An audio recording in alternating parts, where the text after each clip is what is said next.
Christmas.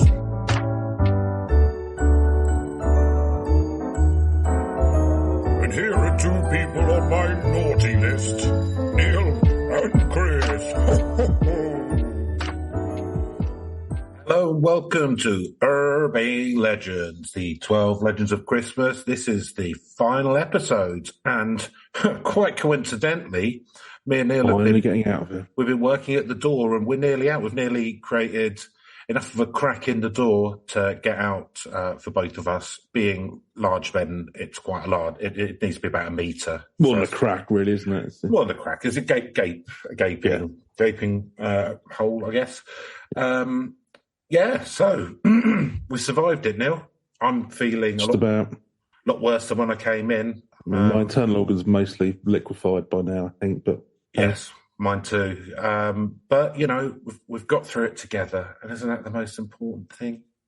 Okay, that's what you're taking away. I'm not really that bothered about us meeting up in person again before maybe next Christmas. We've kind of probably had our fill, haven't we? Really? Yeah, I think that's the wounds. Like an unwanted present will need to. Yeah, the wounds will need some healing, I think. Yeah. I'm thinking about booking us in for some couples counselling, but online couples counselling. Yeah. Probably a good idea, isn't it? And let's just say we've both said some things that we definitely did mean, but probably shouldn't have said. Yeah, I mean, don't regret having said them at all. But I regret it a little bit. Yeah. But that's because I'm not a sociopath. Let's deal with that in the new year. Let's deal with that. That could be our New Year's resolution to heal old wounds and see if we come up with any epiphanies of our own. It being Epiphany. And seeing the buds of our friendship start regrowing under the sun of the new spring.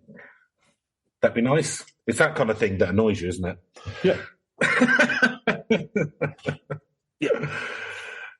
What kind of things are you gonna do, like when you first get out? Cry?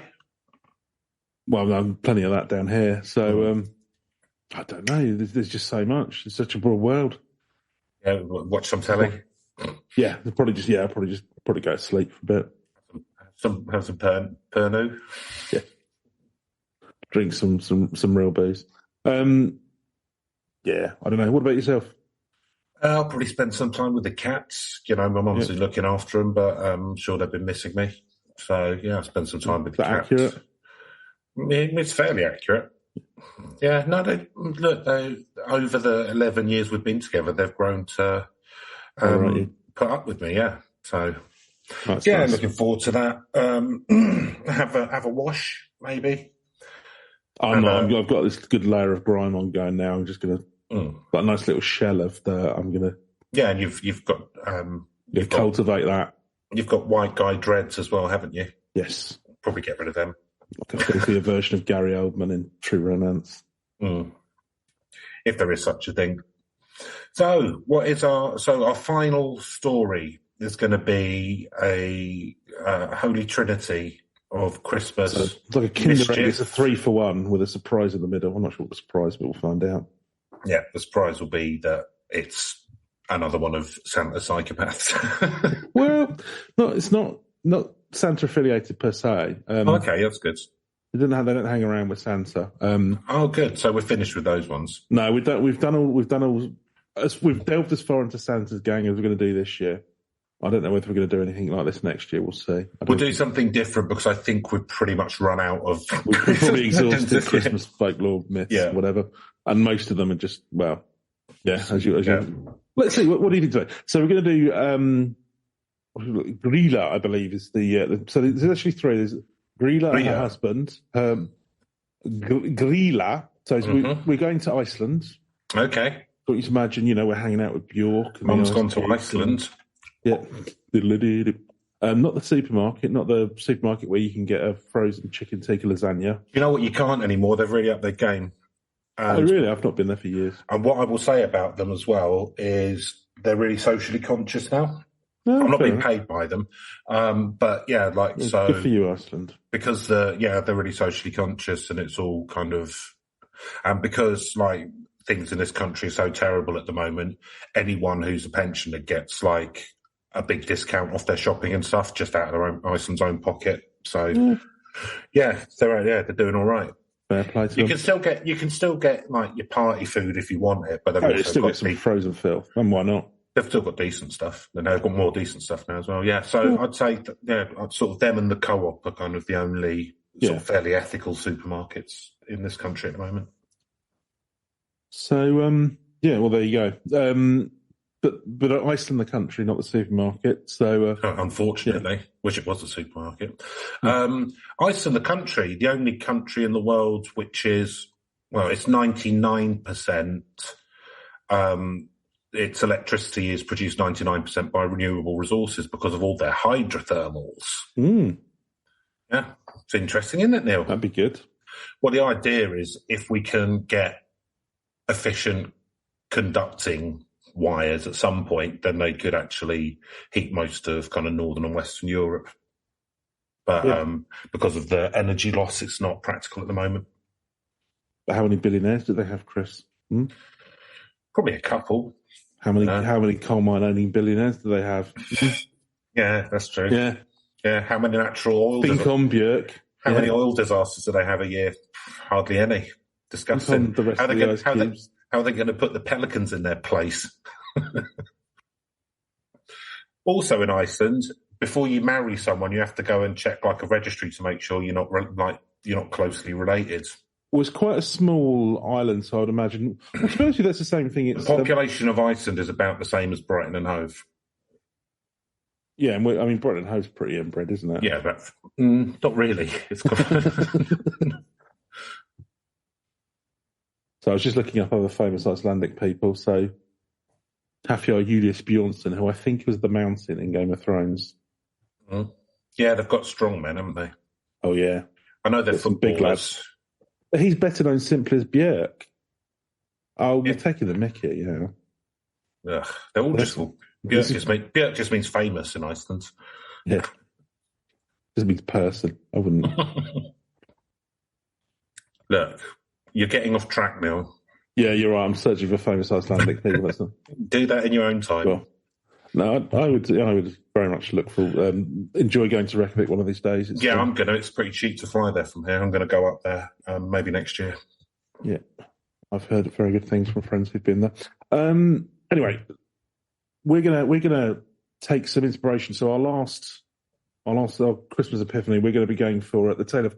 It's a bit of a three, to say. So Gryla is the main star here, but she's also got some kids, the Yule Lads, and a Yule cat. You paused there, mate. You cut out there to me. Oh, so we're talking today about the tale of Gryla from Iceland, as we're saying. Iceland. But it's a bit of a three first. So we're also going to have her kids, the Yule Lads. Wee! They sound like a tasty bunch. Yeah, sound like a football firm. And a Yule cat, and she's got a lazy husband. So it's a bit like a like a cheesy sitcom, isn't it? Yeah.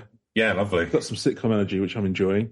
So what do you think about these rambunctious characters? Do you reckon they're going to be, a fun bunch like we had the Christmas log yesterday? They're going to, the Yule Lads sound like, they could, so the Yule Lads could go one or two ways, couldn't they? Yeah. They could either be kind of like sort of a knockabout, fun sort of Three Stooges kind of deal, or they could be a really naughty firm who cause a lot of trouble. Would it be like, you're sitting down the King and Queen in Brighton, that lovely big pub, then a bunch of boisterous lads walk in. All wearing Christmas hats. All going to be Christmas hats. It's all going to be a lovely bit of fun. Then they start on the whiskey. Into the toilets, a shitload of gas, and you realise it's all going to get spoiled very quickly. The stools start getting thrown around. Could be that. The cat's probably all right. Cats are nice. Yeah. Cat should be fine, shouldn't it? Lazy husband. He's going to be like going, where's my dinner? Stuff Not like again, that. you lads. Oh, you lads. You'll be the death of me. You spilt the milk. I hate you lads. So let's see. Well, okay, we'll start with the title. So we're going here from the Vintage News, is the website we're going through. And here's a nice thing. So it's written by Steve Pallas. So thank you, Steve. And Steve Pallas, he's a writer, journalist, and comedian from the UK, Chris. Is he? Yeah, so he writes for the Vintage News, Art News magazine, and the Hollywood News, and has published short fiction. So there you go. So this should be good. Yeah. Never heard of him. Well, no, I mean, as with a lot of entertainment, Chris, there's 1% at the top that we all know about or have heard of, and like many us. other people toiling away in the trying to get the to where we are. mines of comedy. Well, okay, keep lying to yourself like that if you want. Do what I want. I've been in there 12 days. Yeah. So, there we go. The chilling. I'm assuming things have picked up while I've been trapped. Yeah, I assume we're world famous now. Assuming as soon as I get signal back on my mobile phone, I assume I'll be just like taking call after call like a rhinestone cowboy. I assume that they've refactored society like in Bill and Ted to revolve around our beliefs. That's a terrifying prospect, isn't it? Like, no, I'm going to be straight back in here. Yeah, what's up there? We're better in the bunker. Yeah. The Chilling Tale of Gryla, Iceland's gruesome Christmas witch. So there we go. We've landed. Okay. He's not left us in any suspense there, I don't think. No. So the Icelandic answer to Santa is sure to put a chill in people's bones. Gryla, also referred to as the Christmas witch, has a colourful and gory history. Yeah, we're definitely going to go down more of the kind of like a bit of another Christmas dark fruit. Yeah, we love it because I mean, you think Christmas now, is this kind of like beacon in the middle of a kind of cold and a miserable period. Yeah, it's like meant to be a nice bit of the year. Just a break, just not have to do some work and just celebrate something a little like. No, apparently, in 700 years ago, it was just more about threatening people. Yeah, threatening people and just like teaching your kids how to behave. Yeah, it's like we've got a bit of downtime now after the harvest. Right, now to get some discipline in them.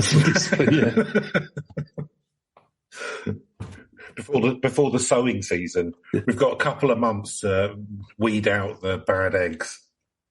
Yeah, and then they've got to do all of their wool spinning and all the rest of it as well, haven't they? Which is all the harvest is all your flax spinning and all of that nonsense. So no time to let up. Get up and grind, Neil. Yeah, got to do it, or we'll be able to go and do it again next year. Hang on.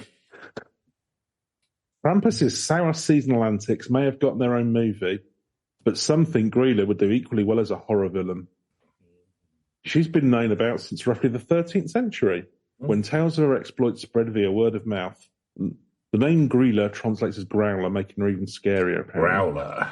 Yeah. That's also a slang term for something, isn't it?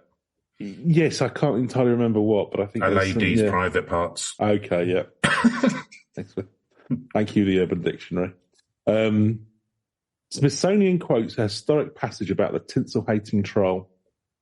Down comes Gryla from the outer fields with 40 tails, a bag on her back, a sword in her hand, coming to carve out the stomachs of children who cry for meat during Lent.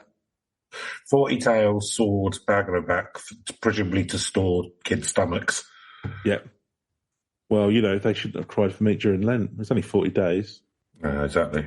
Maybe she's into cheese making and she needs the kids' stomachs rennet. Yeah, just like rennet. And then you could also use it to sort of like make puddings and stuff, couldn't you? Yeah, lovely haggises. Child haggis. Yeah. So it's certainly a contrast to Sleigh Bells Ring. Are you listening? You wag. And there's a depiction of Gryla the Christmas Witch. It looks a bit like that Goya painting where he's eating his own son. Whatever. It's very dark, and you've got like a witch woman, and she's basically had a good old chunk out of a baby.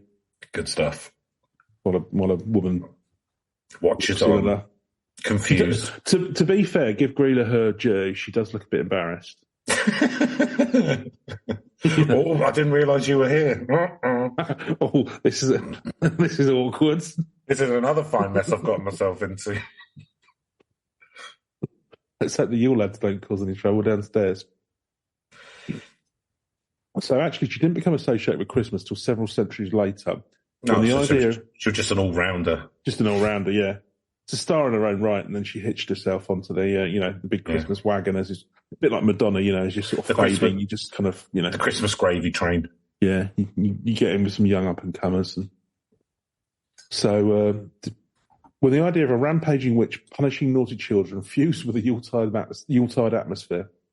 Yeah, so reinforcing our beliefs that basically it just does seem to have been like, Christmas was just about teaching the kids discipline. Yeah. So Yule, or Yule, is a title often given to an Icelandic Christmas. The Smithsonian describes its ancient take on the festival as a time not only to bring relatives living and deceased, but also elves, trolls, and other magical and spooky creatures believed to inhabit the landscape. Well, it is an otherworldly landscape in Iceland, isn't it? Yeah, I mean, you imagine it sort of like, especially with geysers and stuff going off. Yeah. Or geysers. You would, you might. Because, I mean, do they... It's volcanic, isn't it? It is, yeah. I'm just thinking, like, trolls and... I mean, elves are all over the place, aren't they? But, I mean, trolls, are they kind of, like, very much...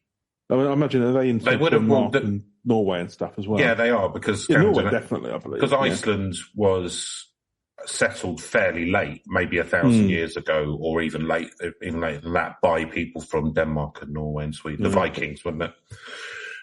They went there, and then latterly Greenland and a bit in North America. Yeah. So Gryla definitely fits into the category of the spooky creatures. She's called an ogress by some, although presumably not to her face. So, speaking of her face, what exactly does she look like? Accounts vary. One rhyme says she has 15 tails, each of which holds 100 bags, with 20 children in each bag. Strong tails. To be a feast for the Trolls family. So, that's 3,000 kids that she's carrying around at any one time. I doubt that Iceland had a population of 3,700 years ago. Well, no wonder the population's so scarce. Yeah, she's, that's it. Getting that kind of action going on. Poems describe eyes in the back of her head, ears that hang so long they hit her in the nose. Yeah. A matted beard, blackened teeth and hooves. So a bit of a look at her. Yeah, it's not bad. Don't fancy yours much. Safe to say she'd done lucky reveller running to Gryla, so wouldn't get her in a hurry. So she's an 8-pinter. Yeah.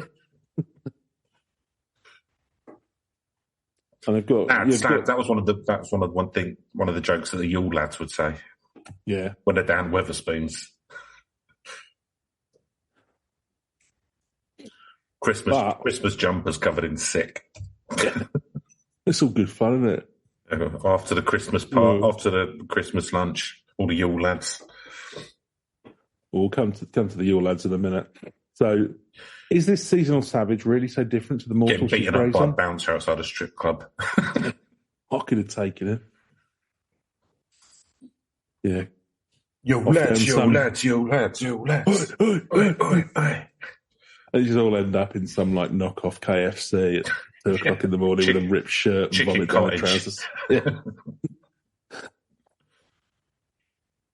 Colonel's finest chicken or whatever.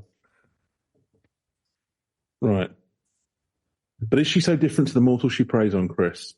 There's a case that she isn't. She has 35 tails with 100 bags of 100 kids in it. According to the article, apparently not. Because you've got a family, Chris. She's got a family. We've all got something in common. Yeah. So for starters, someone agreed to marry this twisted creature. All right. Beauty's in the eye of the beholder. Yeah. So she comes down from a cave in the mountains. Might have come from money. Well, yeah. I mean, work for our royals. Yeah. I don't imagine that if she set her heart on you, then you'd have much say in the matter, would you? No. It's kind of more of like a sort of sex prisoner, something like that. Yeah, I think. I mean, they don't really say much about her husband. So he's got Lepaloo or something like that. I'm almost certainly pronouncing that incorrectly. But, well, actually, yeah, here you'll see it. So she comes down from the cave in the mountains to gather up ill-behaved kids for her and a lazy and browbeaten husband, Lepaloo, to make browbeaten. Oh. And she's making these kids into stew. So that's the I know who wears the hooves in that household, Bill. But the thing is, he's not the only man to slide a ring onto the finger. Ooh. She ate one of her previous husbands when she got bored with him, says Terry Gunnell of the University of Iceland. Okay, so, I mean, just smile and nods, really, isn't it? I think at that point. Yeah. He's just going to get on with it. It's like, we're eating kids again, are we? So watching the darts. Fair enough. Well, some people are like that, aren't they? Anything for an easy life. But there must have been some passion in the marriage, Chris, because they had 13 kids. Well, Thus the Yule Lads. Oh, here we go. So here you go. Do they have names? They certainly do. Stabby. Don't you? Well, yeah. Butch. Knuckles. We'll come on to this. So this bizarre band of brothers existed in their own right to begin with. Gradually, they were incorporated into her legend to form a clan of child catchers and festive bud killers. Hey. Buzz killers, even. They look like aged Hells Angels without bikes, says Terry Gunner. So this is very much on our, Well, we reckon they should fight. They should fight Santa's motorcycle gang, don't they? Yeah, I reckon they should have they should have an MC off. So there was a Santa-oriented makeover, but the grittier approach appears to be taking hold again in the Icelandic consciousness. So let's have a look then. So who have we got? There's Are you going to have to do Icelandic names? Yeah, the image, unfortunately, as well, is cut out some of the things on here, which is a bit weird. Okay, let's see if I can find another version of it. Yule Lads names.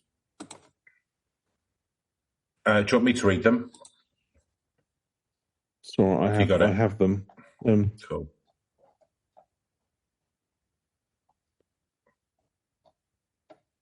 So if you're from Iceland, you can laugh at my attempts to... I don't think we've had any listeners from Iceland, so you're probably all right. Yeah, or somebody who understands Icelandic or near enough. Sweden or Denmark, perhaps. Okay, so the Yule Lads arrive over the first of the last 13 nights before Christmas, beginning on the 12th of December. So they've all arrived by now. So here are the canonical 13 Yule Lads in the order they arrive and depart. So first you have Stekkjastur, or the sheepcoat clod. Sheepcoat clod. Sounds like an old 80s football manager. He harasses sheep, but is impaired by his stiff peg legs. I mean, I wonder what harasses sheep is covering up for, to be honest with you. But so he's with us on the 12th, and then stays around until the 25th. All right, so they come into town and I thought they were in and out one night, but yeah, I thought they were in and out one night. But so the sheep get the worst deal. They get harassed for the whole time. Well, no, because they're all 12 nights. So the one that comes on the 24th stays until Epiphany. So we'll. Oh right. So they got a 12. They've got a 12 night sheep is, but they've all got a 12 night. Yeah, they rock up one at a time, but they've all got a 12 night. So they're all hanging around on the 24th. Yeah, and then they start. But then they start fucking off one at a time. Like a rota. Right. Yeah. That's a neat thing, isn't weird. It? Then there's Gulliger, or Gullygorp. He hides in gullies, waiting for opportunity to sneak into the cowshed and steal milk. Not too bad. Fair enough. He's got a mission in life. Then Stuffer, or Stubby, he's abnormally short. Steals pans to eat the crust left on them. Again, not too bad. So, do you reckon this is where the 7 dwarves kind of idea came from? You do wonder, yeah. It kind of sounds very sort of similar, doesn't it? Because all a bit mischievous, aren't they? It's like, Gryla's straight up murdering thousands of children and eating them into stew. Yeah. Whereas these lads... a bit of pie crust, whatever. Liqueur. I'm not even really making a lot of effort with that one, but spoon liquor. Dizzles and licks wooden spoons. Is extremely thin due to malnutrition. I mean... It's not terrifying. Yeah, it's just pathetic, really, isn't it? Well, maybe eat some of your mum's stew, fatten you up a little bit. Potterskifil, pot scraper, steals the leftovers from pots. Again, I mean... It's very culinary. Yeah, I mean, it sounds like they're not. It sounds like they're not that down with eating the kids. They're kind of like desperately trying to get nutrition from elsewhere, like stealing a bit of cow's milk or eating a crust. I think Gryla is just not a very good mother. Yeah, there's bin diver who steals food out the back of supermarkets that's on its expiry date. So in other words, it's always seems like so. I'm not going to go through all the Icelandic names that she was going to pronounce one wrong. So bowl liquor, who hides under the beds waiting for someone to put down their askew, which is a type of bowl with a lid used instead of dishes, which he then steals. Okay. So my least favourite so far are the spoon liquor, because that would be nasty, and having your balsam. There's a door slammer who likes to slam doors, especially during the night to wake people up. Oh, that's a bit more mischievous. Not food-based at least. There's skier gobbler who just likes yogurt. Skier is just like the traditional yogurt. Great affinity for it, apparently. Yeah. There's sausage swiper. I wonder what he does. Hangs around in public toilets. It's in the rafters and snatches sausages that are being smoked. There's window peeper. Confessions of he's a 70s bawdy comedy. as played by Robert Asquith, yeah. He's a snoop who looks through windows in search of things to steal. Doorway sniffer. All right, it's getting a little bit more disturbing now. Has an abnormally large nose and an acute sense of smell, which he uses to locate leaf bread, apparently. Let's have a quick look at what leaf bread is. Just type of bread. Yeah, it's just, yeah. Come on. Right, back to... where did we get to? Oh, yeah. There's meat hook, and he uses a hook to steal meat. Oh, right, they've run out of ideas here. Well, I mean, that could have gone one of two ways, couldn't it? Meat hook. Yeah. Sounds quite like kind of a sort of murderer for hire. Yeah, I mean, we want to be quite fortunate. This is. I'd rather be confronted by spoon licker than meat hook. Yeah. Yeah, definitely. And then finally, we've got candle stealer. What does he do? Follows children in order to steal their candles. Oh, okay. And that's because he likes to eat the candle because he's made out of tallow, which I think is like animal fats, isn't it? It's all right. Nutrition. You need that in the Arctic, even though Iceland is below the Arctic Circle. So, I think the lads are too bad. I mean, I've they just sound desperate more than anything. Yeah. Don't they? They sound like I've definitely seen worse walking around Brighton on a Friday night. Yeah. In the reflection in the shop windows. They sound quite... I mean, the door banging one would piss you off. Yeah, some of them are a bit kind of worse than others, but I mean, none of them are really all that big of a deal. No, they sound reasonably innocuous, yeah. And there's also... Actually, we'll just get to the end of that article. So that's our 13 Yule Lads. But even the fearsome fam even have pets. Lovers of felines might be surprised to hear about the Julekaturen or Yule cat. Yule cat. Yule cat. Seems there'd be one hell of a flat to accommodate this malevolent moggy. That might have worked better if I'd actually... So is it a big cat then? It's a very, very large cat, apparently. I mean, it doesn't explain that. But yes, this is a huge cat. Let's see if we can find an article on the Yule cat. Oh, here we go, yeah. From medievalists.net. The Christmas cat. That cat was enormous. People know not where he came from, nor to what place he went. That's cats for you. That is cats for you, yeah. So apparently the cat is large. Right. So it's that time of year again, high time to talk about cats. Yada, yada, yada. Cats and Christmas seem like a couple perpetually entangled in a love-hate relationship. On the one hand, there is always nothing more adorable to have a cat lie cosy in your lap or next to her, the brightly lit Christmas tree standing by. On the other hand, cats simply cannot stay cool and aloof when a tree suddenly appears in the house. Yeah, cats there's a lot of moving shiny things. Yeah, destroying everything and turning the holiday season into absolute hell. That's not true. If something as simple as a cat knocking some balls off a tree make your holiday hell, then I think that you've got bigger issues. I mean, maybe hyperbole. You think? So according to legends, the Christmas or Yule cat is a monstrously huge black cat that only appears at Christmas Eve. So he's sort of appearing with the last of the lads when little children are sound asleep, dreaming of the glitter of the Christmas tree and what marvellous gifts lie under it. Unfortunately, if there are no colourful new clothes amongst these gifts, the innocent little ones, instead of feasting on the Christmas banquet the next day, will become feasted on by the Yule cat. So it's very sartorial.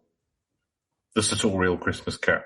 Yeah, he's kind of like he's like a combination of kind of like, yes, I don't know, Jeff Banks and a Saber-Tooth Tiger. Yeah. I was thinking like Karl Lagerfeld because he was a fairly awful individual. I don't know if he's still with us, but So you have to have brightly coloured clothes as some of your presents, otherwise the cat hates you. Oh, well, it makes sense. What cats are into. So nobody's sure where the Yule cat belief comes from. There was a poem written by Johannes Earl Cotlam, the beginning of which was cited at the start of this post. There you go. It's possible the cat is trollish in nature. Apparently succubuses can disguise themselves as cats. Good to know. But yeah, hangs about with Gryla. So she comes down from... So again, going around with Gryla here, she comes down from a mountainous abode each Christmas Eve and striding side by side with the Yule cat, devours naughty children. Okay, so the cat's with her now. The cat's hanging out with her. Yeah, so again, another troll. And then they're hanging out with the Yule Lads as well by the 17th century. So, okay, so they've got a little family unit. Got a pet. Yeah, which is good to know. So let's have, so you got 13 kids. There's got a cat that eats children. Well, I was reading somewhere else actually. Apparently, again, this is something about it was to encourage workers who had to spin all of the wool to get it done before Christmas. Okay. Those who got it all done would be given new shiny clothes, and those who didn't would be wouldn't get anything. Shiny clothes, so like cyberpunk. Colourful clothes or something not like futuristic. It might have been. I don't know. Did they have cyberpunk in 17th century Iceland? Well, they might have had like David Bowie jumpsuits. Yeah, it's entirely possible. That's probably where he got it from. He certainly was rather a magpie. He certainly was. So, okay, I'm going to sum up now with the last part of the article. So, merriment aside, institutions such as the National Museum view Gryla as an essential part of Iceland's cultural history, one that can be easily forgotten about with all the baubles and yo-ho-hos. And even though America loves St. Nick, a TV show recently brought the amoral antics of the Christmas witch to life. So apparently Netflix's chilling adventures of Sabrina included her in a special episode, A Midwinter's Tale. It saw the Yule Lads arrive in Greendale with a literal mother from hell on hand to rein them in. Apparently it was Gryla's first ever appearance on screen. I watched that. I don't remember it. No, I never saw it. There you go. That was obviously made an impression on you then. Yeah. I don't know if the cat was involved. Yeah. So she's a menace to society at Christmas, but it's clear that without the likes of Gryla... Like NWA. Indeed. The holiday season would be a bit too sickly to bear. Don't know about that. I'll be honest with you. I never felt growing up that I was missing, a load of... Threats. Threats of violence from various different fictional creatures. But there you go. That's why let's be honest, that's why I've turned out the way I have. So I know. I'm not an advert for good child, whatever. Good child whatevering. Yeah. Well, there you go then. So that's Gryla, Yule Lads, and the Christmas Cat. A strange Icelandic family, I assume. Yes. Yeah. As you say. So yet another excuse to harass kids. So that seems like that's pretty much most of the folklore. Yeah, I think that's what I've learned over these 12 days, Chris. I don't know about you. Yeah, pretty much. Like the majority of it, it seems there seems to be heavy on the corporal punishment. Heavy on it, and even ones where like the Tomte or the Nise or Lucy, where they kind of help around the farm and stuff until you step out of line, and then a beating's approaching. Exactly. So, I mean, I'm glad that we don't have any of these traditions. Yeah, I don't think I missed them growing up. Yeah. Mary Lads was fine. No, to be fair, yeah, that was just kind of like a. But then that was in the UK. We're all soft and we don't have sort of Christmas threats, or like we said previously, when all these kind of things were coming about. Because we had the Industrial Revolution first, all our kids are working in factories anyway, so didn't necessarily have to... we had that one sorted out, don't worry. Yeah, reality was already horrible enough. Capitalism made that one for real, so we had to sort of escape from something else. I don't know. I think with all these Ramonas about, they bring back national service and, let's have You're taking from it, is it? Bring back national service? Yeah. Well, there we go. And that is the line which we are taking here at Urbane Legends, the 12 Legends of Christmas. What we've learned is bring back national service. And now we will attempt to break out finally of this bunker of misery. And we'll be back with our normal stuff every Thursday. And we hope you've enjoyed it. It's been a trial from our end. Yes, yeah, hopefully. I mean, I don't know, this might just be like 6 hours of madness or roughly whatever we did recording in here. So, yeah, we'll see how that pans out. Doesn't matter, we're still going to release it. Yeah, whatever. To document not going to listen to it, just for sociologists. It's an authentic record of historical happening. So, It certainly is.